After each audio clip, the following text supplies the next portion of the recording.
মায়েরা সন্তানদের সুখের জন্য সব করতে পারেন। আজ বলবো তেমন একটা ঘটনা, একজন মায়ের গল্প। তিনি হলেন মেরি অ্যান বেভন, যিনি পৃথিবীর সবচেয়ে কুৎসিত মহিলা হিসেবে পরিচিত ছিলেন। কিন্তু আপনি তার সম্বন্ধে জানবেন, তখন আপনি তাকে পৃথিবীর সবচেয়ে সুন্দর ব্যক্তি এবং সুন্দরী মা বলে ডাকবেন।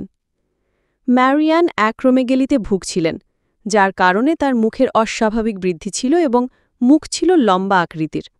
তার স্বামীর মৃত্যুর পর ঘরে কোনো উপার্জনকারী না থাকায় ঋণ জমা এবং তার 4 সন্তানের আর্থিক চাহিদার কারণে তিনি অপমানজনক প্রতিযোগিতায় অংশ নেওয়ার সিদ্ধান্ত নিয়েছিলেন এবং বিশ্বের সবচেয়ে কুৎসিত মহিলার এই আপত্তিকর খেতাব জিতেছিলেন।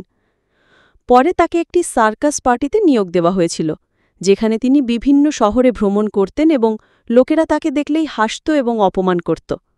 মানুষ সন্তানের জন্য কি না করতে পারে ভাবুন তো। তিনি তার সন্তানদের লালন পালন করতে এবং তাদের একটি উন্নতমানের জীবন দেওয়ার জন্য অন্যদের উপহাস অপমান রোজ সহ্য করেছিলেন। তিনি 1933 সালে মারা যান। আজ অবধি সমাজ মানুষকে তাদের শারীরিক গঠনের উপর বিচার করে।